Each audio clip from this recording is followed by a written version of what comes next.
So once again, good morning, sisters and brothers, and our brothers and sisters at their homes, or probably some are already in their offices, now joining us in our Eucharistic celebration and morning prayer. The first question, and maybe the only question for this homily is, ikaw ba ay pasaway? This term, pasaway, no, becomes very common nowadays, especially in our situation, in the crisis that we are facing, brought by this pandemic. And so if you go to social media, you will see them many comments about people who are pasaway.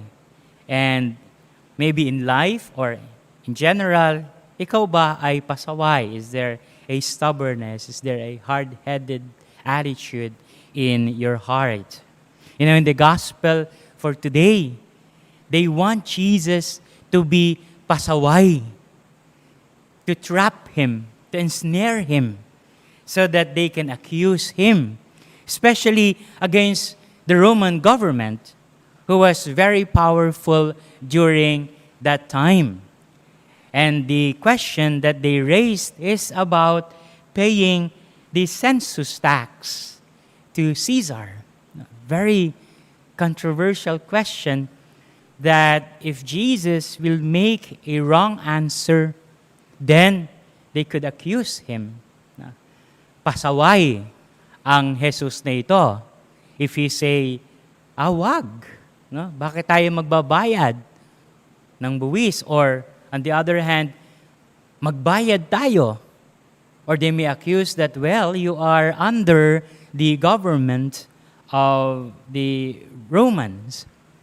But then Jesus gave an answer, a beautiful answer, no, that will give us a lesson in life and in faith. And so we ask those who are asking him to bring him a denarius na may muka ni Caesar and maybe an inscription, a date, no, of when the coin was minted, telling us that, well, this is a worldly thing, a worldly affair. He is a leader. Caesar is a leader of a community, of a nation, and representing a government. And so for Jesus, let us give him what is due. No? And it reminds me of the attitude of our community, the church, the Christian communities all over the world, no? And how we cope up with this pandemic when the government asks us to lock down, when the government asks us to avoid mass gathering or the physical mass gathering. The church was so obedient. I remember when the lockdown was announced, and our diocese gave us an instruction that we cannot have a Eucharistic celebration or any celebration that we are used to have. No? And people immediately followed. No? But then, of course, there is the other desire of the people and the other point of Jesus. If we give what is Caesar's, but then we give what is God's. Pero paano?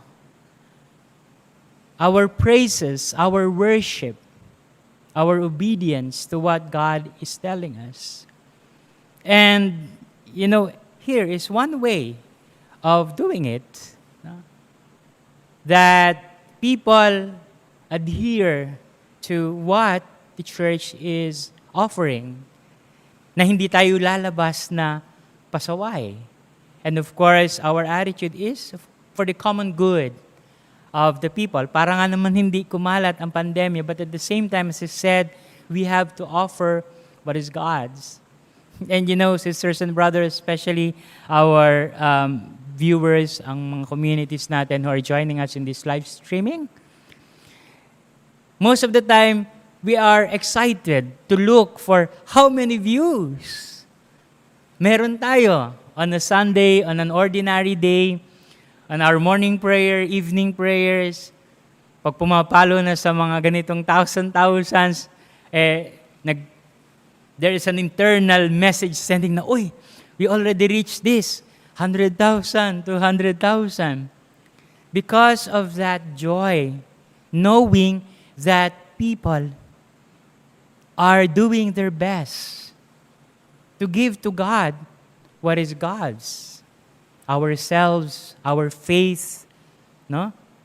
Our acknowledgement that He is indeed the ruler of our lives. He is indeed what our responsorial psalm is telling us today, being God as our refuge.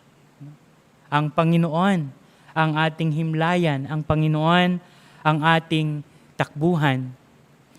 And so, with these messages that we have from the first reading, that Peter was encouraging his community of their faithfulness to God, our psalm telling us that God is indeed our refuge, and Jesus, who tells us that, well, there is a government in our midst. So give the government what is due, our obedience to the basic law.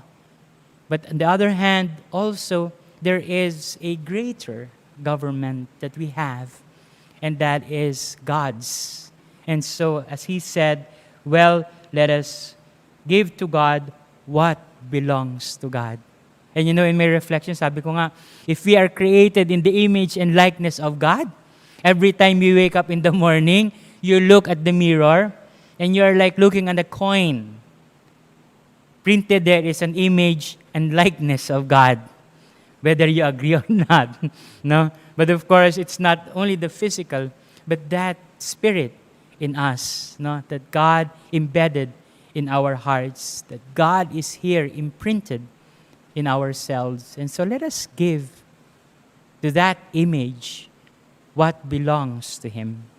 Faithfulness, obedience, love for Him, and love for one another. It may be very, very challenging, but then Jesus is the wisdom of God. His words are words of life. And to end this, let me read to you a poem by Father Cezinho from Brazil. I'll read some parts of it.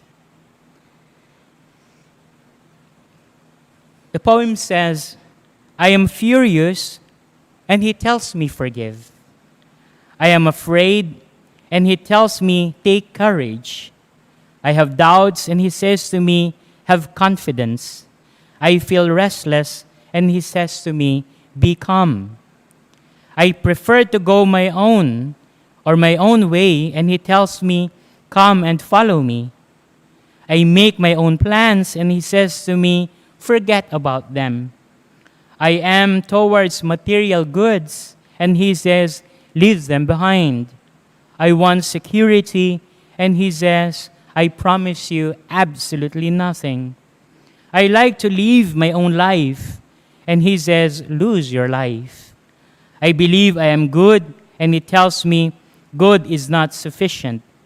I like to be the boss, and He says, serve. I like to command others, and He says, obey. Let me jump a little bit. No, I don't understand this Jesus. He provokes me. He confuses me.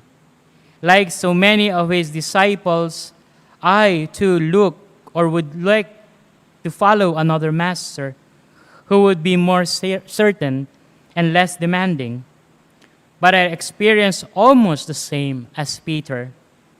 I do not know anyone else who has the words of eternal life. And coming from the word of eternal or words of eternal life, Jesus once again reminds us to repay to Caesar what belongs to Caesar, and to God what belongs to God. We obey when it is proper to obey, especially to our God, who is our strength, our God, as the psalmist says, our refuge.